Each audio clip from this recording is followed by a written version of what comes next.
Hello student, एक बार फिर से आप सभी लोगों का YRS क्लास में बहुत बहुत स्वागत है। दोस्तों, आज की इस वीडियो में यूपी बोर्ड के द्वारा जारी किया गया हिंदी का मॉडल पेपर जो कि आप लोगों के सामने अच्छी तरीके से दिख रहा है। तो दोस्तों, इसके पहले के वीडियो में मैंने आप लोगों को प्रश्न नंबर 10 के घात तक अच्छे तरीके से मैंने आप लोगों को पढ़ा दिया था। यदि आपने अभी तक वो वीडियो नहीं देखे हैं तो नीचे डिस्क्रिप्शन में लिंक दिया है, प्लीज वहां जाकर आप इस वीडियो को अच्छे तरीके से देख सकते हैं। तो दोस्तों, आज की इस वीडियो में मैं आप लोगों को प्रश्न नंबर 11 का जो 4 खंड है, इन चारों खंडों में केवल 2 खंड आप लोगों को बताएंगे और एग्जाम में 6 नंबर के लिए आपसे ये पूछा जाता है। तो दोस्तों, मैं ये आशा करता हूं कि आप इस वीडियो में अंत तक जरूर बने रहेंगे। तो खैर, यहां से प्रश्न नंबर 11 आपके सामने कह रहा है, निम्नलिखित विषयों में से किसी एक विषय पर निबंध लिखिए।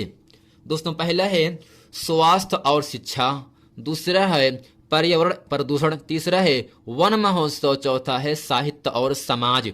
दोस्तों, इन चारों में हम आप लोगों को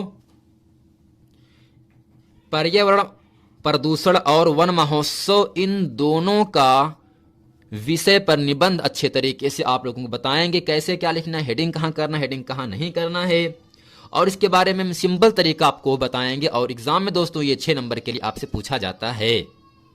तो दोस्तों, एग्जाम में प्रदूषण की समस्या और समाधान या करके पूछ सकता है, पर्यावरण एवं स्वास्थ्य या करके पूछ सकता, अथवा करके प्रदूषण तथा मानव समाज, या अथवा करके इस तरह से भी पूछ सकता है, पर्यावरण प्रदूषण या प्रदूषण की समस्या। जैसा कि दोस्तों आपको दिख रहा है 2010, 11, 12, 13, 14, 15, 16, 17, 18, 19 में पर्यावरण एवं स्वास्थ्य का निबंध आपसे पूछा गया है। दोस्तों, इसमें आपको करना क्या है, सबसे पहले यहां पर आपको समझ लेना रूपरेखा क्या है। रूपरेखा का मतलब दोस्तों ये होता है, इस पूरे निबंध में यानी प्रदूषण की समस्या लिखते समय कौन कौन सी हेडिंग लिखना जरूरी है। तो दोस्तों, पहला है यहां से प्रस्तावना, दूसरा यहां से करेंगे हेडिंग प्रदूषण का अर्थ। दोस्तों, सिंपल करना क्या है, केवल आपको हेडिंग याद रख लेना है, हेडिंग के माध्यम से उनके बारे में लिखना है बस। केवल आपको याद करने में इतना बड़ा आपका पेपर होगा, उसमें आपको याद करना बहुत दिक्कत का सामना करना पड़ता है। तो तीसरा यहां से बनाना है दोस्तों प्रदूषण के प्रकार, चौथा यहां से आपको हेडिंग बनाना है प्रदूषण की समस्या तथा इससे हानियां। दोस्तों, पांचवा बनाना है समस्या का समाधान, छठवां बनाना है आपका हेडिंग उपसंहार। दोस्तों, हम सबसे पहले यहां से हेडिंग करते हैं प्रस्तावना। इसमें समझते हैं क्या है, आज का मानव औद्योगिकरण के जंजाल में फंसकर स्वयं भी मशीनी का एक ऐसा निर्जीव पुर्जा बनकर रह गया है। दोस्तों, निर्जीव का मतलब जिसके अंदर जान ना पाया जाए। सजीव और निर्जीव दो चीजें होती हैं। सजीव का मतलब जिसके अंदर जान होता है, निर्जीव का मतलब जिसमें जान नहीं पाया जाता है। कि वह अपने पर्यावरण की शुद्धता का ध्यान भी ना रख सका। अब एक और नई समस्या उत्पन्न हो गई है, वह है प्रदूषण की समस्या। दोस्तों, प्रदूषण क्या है, गंदगी होता है। जैसे आपको बाइक है, ट्रैक्टर है, जब उसको चालू करते हैं जो सिलेंसर लगा होता है उसमें से धुआं निकलता है ना, वह धुआं क्या है, आपका एक प्रदूषण है। आग जलती है, धुआं निकलता है, वह धुआं क्या है दोस्तों, आपका प्रदूषण है। तो वह है प्रदूषण की समस्या। इस समस्या की ओर आजकल सभी देशों का ध्यान केंद्रित है। इस समय हमारे समक्ष सबसे बड़ी चुनौती पर्यावरण को बचाने की है, क्योंकि पानी, हवा, जंगल, मिट्टी आदि सब कुछ प्रदूषित हो चुका है। इसलिए प्रत्येक व्यक्ति को पर्यावरण का महत्व बताया जाना चाहिए, क्योंकि यही हमारे अस्तित्व का आधार है। यदि हमने इस असंतुलन को दूर नहीं किया तो आने वाली पीढ़ियां अभिशप्त जीवित जीने को बाध्य होंगी, और पता नहीं तब मानव जीवन होगा या नहीं। अब दोस्तों, इसको हेडिंग करते हैं प्रदूषण का अर्थ, यानी इसका क्या अर्थ होता है। दोस्तों, इसमें लिखेंगे संतुलित वातावरण में ही जीवन का विकास संभव है। पर्यावरण का निर्माण प्रकृति के द्वारा किया गया है, यानी प्रकृति मतलब ईश्वर के द्वारा किया गया है। प्रकृति द्वारा प्रदत्त पर्यावरण जीवधारियों के अनुकूल होता है। जब वातावरण में कुछ हानिकारक घटक आ जाते हैं तो वे वातावरण का संतुलन बिगाड़कर उसको दूषित कर देते हैं, यानी गंदा कर देते हैं। यह गंदा वातावरण जीवधारियों के लिए अनेक प्रकार से हानिकारक होता है। इस प्रकार वातावरण के दूषित हो जाने को ही प्रदूषण कहते हैं। जनसंख्या की असाधारण वृद्धि और औद्योगिक प्रगति ने प्रदूषण की समस्या को जन्म दिया है और आज इसने इतना विकराल रूप यानी भयंकर रूप धारण कर लिया है कि उससे मानवता के विनाश का संकट उत्पन्न हो गया है। दोस्तों ये क्या है? प्रदूषण का अर्थ। अब दोस्तों हेडिंग करते हैं प्रदूषण के प्रकार, यानी प्रदूषण कितने प्रकार का होता है। दोस्तों इसमें लिखेंगे वायु प्रदूषण, फिर यहां से है जल प्रदूषण, फिर है ध्वनि प्रदूषण, फिर है रेडियोधर्मी प्रदूषण, फिर है रासायनिक प्रदूषण। पहला है वायु प्रदूषण। इसमें लिखेंगे वायु। दोस्तों वायु का मतलब हवा होता है, एयर होता है। वायु जीवन का अनिवार्य स्रोत है। प्रत्येक प्राणी को स्वस्थ रूप से जीने के लिए शुद्ध वायु अर्थात ऑक्सीजन की आवश्यकता होती है। दोस्तों सिंपल समझना क्या है, अगर वायु ना होता तो इस पूरे ब्रह्मांड में, इस पूरे विश्व में, इस पूरे संसार में कोई भी जीवित प्राणी जिंदा ना रह पाता। किसके बिना? वायु के बिना। जिस कारण वायुमंडल में इसकी विशेष अनुपात में उपस्थित आवश्यक है। जीवधारी सांस द्वारा ऑक्सीजन ग्रहण करता है और कार्बन डाइऑक्साइड छोड़ता है। यानी दोस्तों इस पूरे ब्रह्मांड में जितने भी जीवधारी हैं वे सभी जीवधारी ऑक्सीजन गैस ग्रहण करते हैं और कार्बन डाइऑक्साइड गैस बाहर करते हैं। और दोस्तों इस पूरी क्रिया को हम कहते हैं प्रकाश संश्लेषण कहते हैं। यानी सभी हरे पेड़ पौधे अपना भोजन सूर्य से प्राप्त करते हैं, इसलिए पेड़ पौधे कार्बन डाइऑक्साइड गैस बाहर निकालते हैं और ऑक्सीजन गैस ग्रहण करते हैं।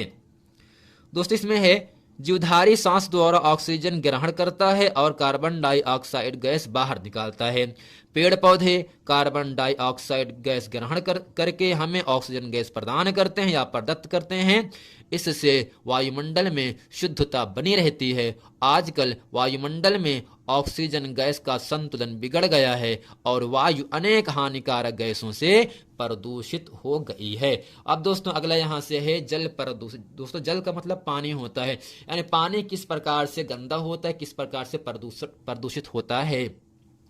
जल को जीवन कहा जाता है। कहते हैं ना जल ही जीवन है, 2 बूंद जिंदगी के लिए। जल ही क्या है दोस्तों? जीवन है।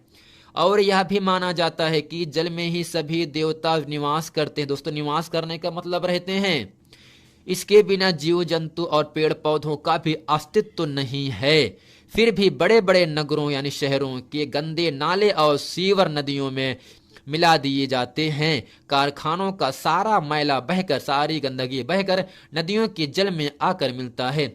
इससे जल प्रदूषित हो गया और उससे भयानक बीमारियां उत्पन्न हो रही हैं, जिससे लोगों का जीवन ही खतरे में पड़ गया है। दोस्तों ये था जल प्रदूषण। दोस्तों अगला है ध्वनि प्रदूषण। क्या है?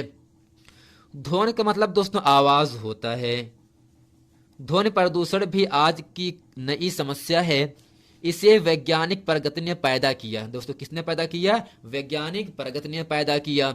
मोटर कार, ट्रैक्टर, जेट विमान, कारखानों के रसायन, मशीनें तथा लाउड स्पीकर यानी माइक से जो ध्वनि निकलती है, ठीक, संतुलन को बिगाड़ कर ध्वनि प्रदूषण उत्पन्न करते हैं।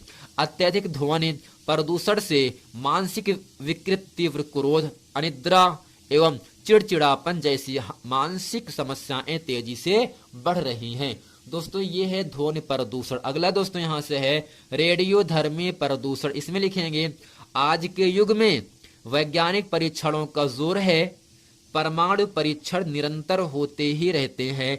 इसके विस्फोटक से रेडियोधर्मी पदार्थ संपूर्ण वायुमंडल में फैल जाते हैं और अनेक प्रकार से जीवन को क्षति पहुंचाते हैं। दोस्तों क्षति का मतलब नुकसान पहुंचाते हैं, हानिकारक पहुंचाते हैं। अब दोस्तों अगला यहां से है रासायनिक प्रदूषण। इसमें लिखेंगे कारखानों से बहते हुए अपशिष्ट द्रव्यों का, दोस्तों अपशिष्ट का मतलब खराब पदार्थ, अलावा रोगनाशक तथा कीटनाशक दवाइयों से और रासायनिक खादों से भी स्वास्थ्य पर प्रतिकूल प्रभाव पड़ता है।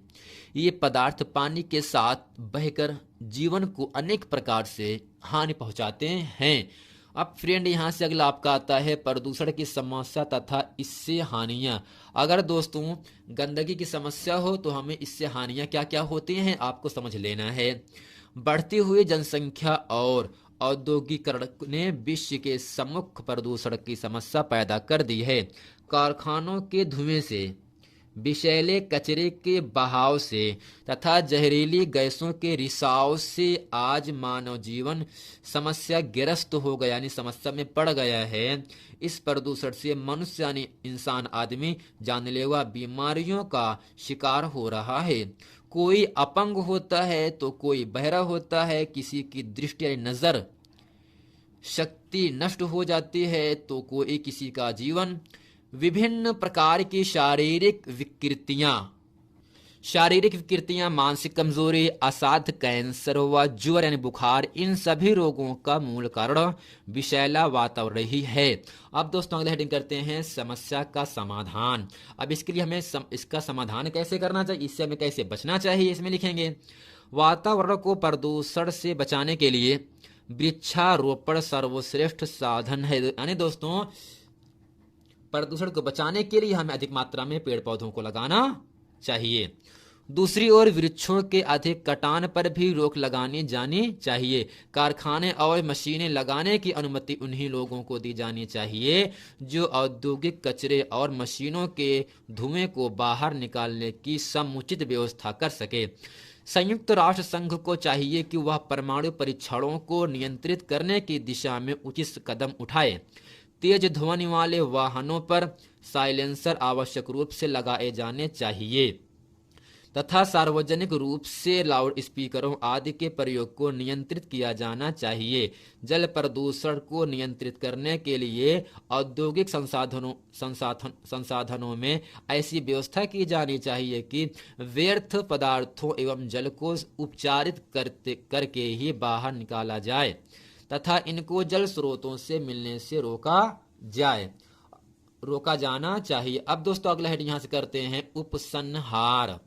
इसमें लिखेंगे प्रसन्नता की बात यह है, खुशी की बात यह है कि भारत सरकार प्रदूषण की समस्या को प्रति जागरूक है। उसने 1974 ईस्वी में जल प्रदूषण निवारण अधिनियम लागू किया था। इसके अंतर्गत एक केंद्रीय बोर्ड तथा प्रदेशों में प्रदूषण नियंत्रण बोर्ड गठित किए गए हैं। इसी प्रकार नए उद्योगों को लाइसेंस देने और वनों की कटाई करने की दिशा में कठोर नियम बनाए गए हैं। इस बात की भी प्रयास किया जा रहा है कि नए वन क्षेत्र बनाए जाएं और जन सामान्य को वृक्षारोपण के लिए प्रोत्साहित किया जाए। न्यायालय द्वारा प्रदूषण फैलाने वाले उद्योगों को महानगरों से बाहर ले जाने के आदेश दिए गए हैं। यदि जनता भी अपने ढंग से इन कार्यक्रमों में सक्रिय सहयोग दे और या संकल्प ले कि जीवन में आने वाले प्रत्येक शुभ अवसर पर, अच्छे अवसर पर कम से कम एक वृक्ष अवश्य लगाएगी तो निश्चित ही हम प्रदूषण के दुष्परिणामों से बच सकेंगे और आने वाली पीढ़ी को भी इसकी काली छाया से बचाने में समर्थ हो सकेंगे। तो फ्रेंड उम्मीद करते हैं प्रदूषण की समस्या और समाधान या प्रदूषण एवं स्वास्थ्य या प्रदूषण तथा मानव समाज अथवा पर्यावरण प्रदूषण अथवा प्रदूषण की समस्या, इनका जीवन पर अच्छे तरीके से आप लोग समझ गए होंगे। मिलते हैं फ्रेंड नेक्स्ट वीडियो में, तब तक के लिए थैंक यू।